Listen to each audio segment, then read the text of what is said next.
Hi, everyone. I hope you had a wonderful Thanksgiving break and you enjoyed chapter 9 of our book, The House of the Spirits.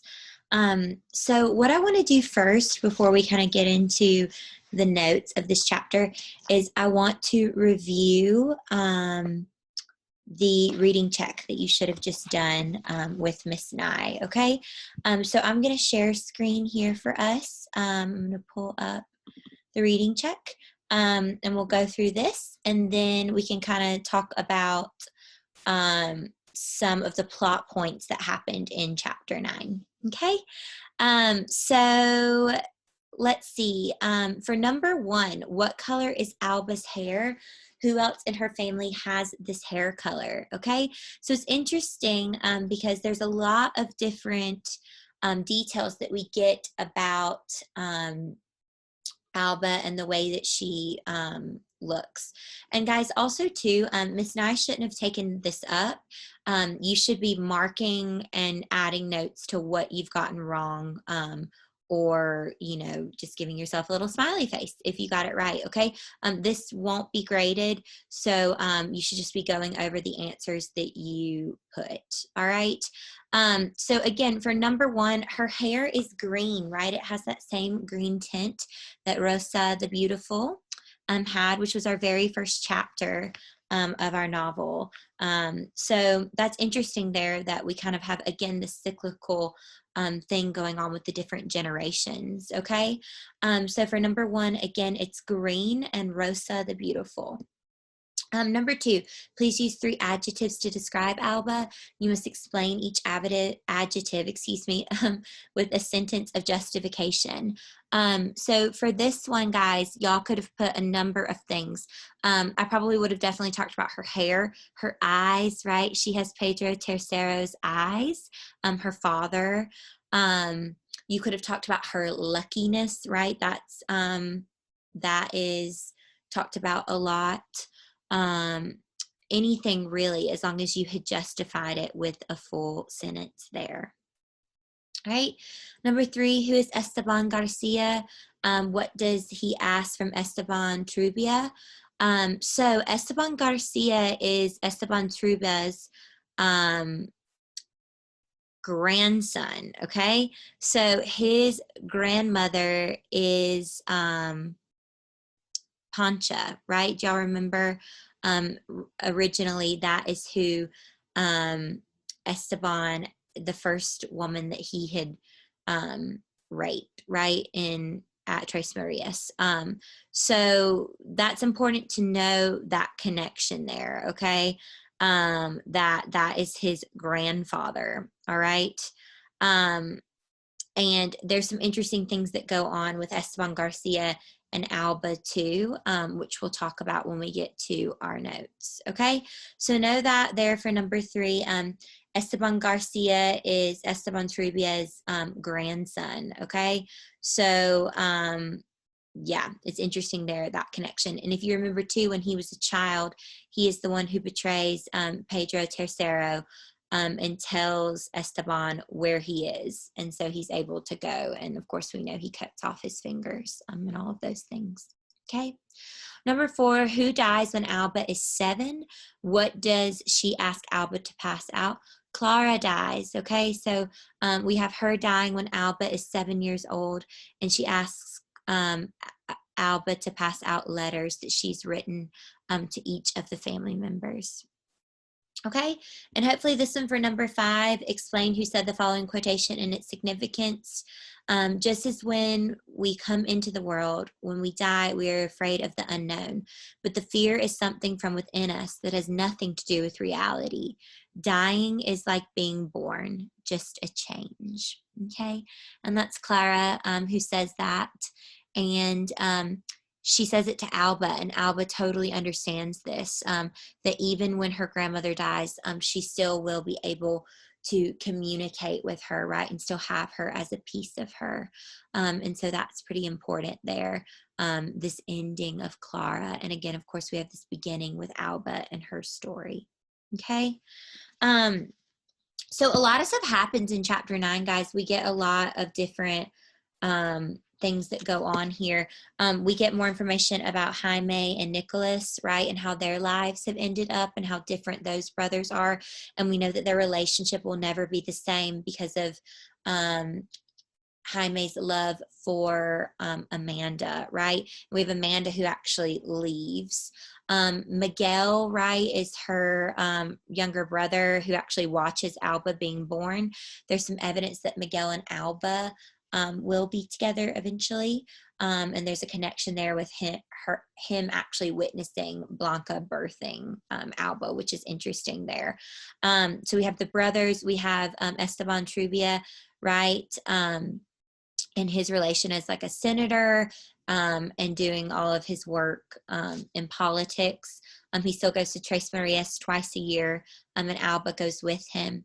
Their relationship is really close. Esteban Trubia actually shows a lot of love for Alba, and she reciprocates that love, even though the rest of his relationships with his family are still pretty bad. We have Blanca, who is very beautiful, has a lot of different suitors that we read about. We know that Alba eventually meets her father, Pedro Tercero, and he's famous, right, for playing the guitar and being an advocate and things like that. And she actually is a fan of his, right? And there's reasons why Blanca and Pedro can't be together. She says it's because of the material comforts that she doesn't want to leave behind if she has to leave her parents' house, right? The house on the corner. But we know that that's not the truth. So we'll kind of see if maybe those two can work it out and actually find a way to be together. Okay, so I'm sorry, on number 3, I didn't go over with Esteban Garcia. What does he ask from Esteban Trubia? He wants to be a policeman, right? So he wants a recommendation letter for a scholarship to the police academy. So that's interesting there. And does Esteban Trubia do it? Yeah, he does. He feels like he owes him a reward for, years ago when he led him to Pedro Tercero. But also he does it because he thinks there might be something in it for him, right? He might need to know a police officer at some point, okay? And we know that when Esteban Garcia comes to the house to look for Esteban Trubia, he's not there, and who is there is Alba. And so we do have this really, it is uncomfortable, that little couple of sentences there, because it seems like he has a lot of hatred for Alba when he sees her, but also there's a weird lust involved with that too. And we know that he's a young man, right? And Alba is young. And so there is this want to kill her and be violent towards her. But also we know that he does molest her or attempt to, right, before Esteban Trubia comes in here. I want to read the sentence on the bottom of page 317 about Esteban Garcia and the way that he feels about Alba here, okay? The boy put his nose against her neck and inhaled that unknown perfume of cleanliness and well-being. Without knowing why, his eyes filled with tears. He felt he hated this little girl almost as much as he did old Trubia. He embodied everything he would never have, never be. He wanted to hurt her, destroy her, but he also wanted to continue smelling her, listening to her baby's voice, and having her soft skin within reach of his hand. Okay, so that's 317 to 318. So he has that hatred that Alba has the life that he was never given, right, as kind of this bastard child of Esteban, or grandchild of Esteban Trubia. But then there's also this weird lust that he has for her too, which is obviously really wrong and inappropriate there. Okay, good. All right, guys, so I think that's pretty good for plot points. So if you'll just flip over your reading check here, and I'll go through some of the notes that we have for this. Let's see, I'm going to project them here for you. And again, if I'm moving too fast, kind of the best point of this is that you can pause it to be able to, keep up with me when I'm going through this, okay? So the significant part about this chapter is that it spans 7 years, okay? And we finally have our third generation here. Again, we know that our narrator is Alba, and so we finally reached her and her life, okay? So we have these 3 generations, and we have 3 women in this family. It started with the Del Valle family, right, that we had, and it started with Clara, and her name means clear, okay? We have Blanca, whose name means white, and then we have Alba, whose name means dawn. So it's interesting that we have these 3 generations of women, and they all represent this idea of light, okay? Alba in particular really mimics the symbolic nature of this book and this generational nature in the way that her name also means dawn, which is a new beginning, right? From dawn until dusk, a new beginning here, a new generation, okay? It's also interesting the play on 3s with Alba. Alba is the 3rd generation. Her father is Pedro Tercero, which again he's the 3rd, right? And then we know that she's born at 3 p.m.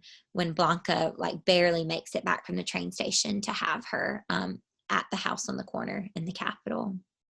Okay, 3 in itself represents a cycle. And it's related to witchcraft in some ways. And we have this idea of the 3 Mora sisters, right? So this play on light symbolism, right? And then this play on 3s, okay? It's important for us to recognize how Alba really is the glue to this, okay? Alba is the glue to all of the different characters that we've met, okay? This is the chapter where all the characters come together. So Alba represents this idea of a biological or symbolic tie, okay? So let's take it all the way back to the beginning of our first characters that we've met in the first chapters, okay? So Severa and Nivea, and also Pedro Garcia's great-granddaughter, okay? So we have those very first generation. Alba is their great-granddaughter. Then we have obviously Clara Esteban and Pedro Segundo's granddaughter, okay? Then we have Blanca, Pedro, Tercero, and then Jean the Count, right? Their daughter. Then we have Jaime, Nicholas, Amanda's niece. Also, we have her tied to Rosa the Beautiful, right, with her hair and all of these things. We know that she's technically Esteban Garcia's cousin, which makes the whole molestation, lust, and violence thing even more incestual and strange there. And then we do have evidence that eventually she'll be with Miguel, okay, who, again, remember, Miguel is Amanda's little brother, okay? It's also important here to know that Alba is born lucky, okay? And that's all about in the beginning. Again, you could have used that as an adjective to describe her on your reading check. This idea that the stars were aligned, right? And the way people feel about her.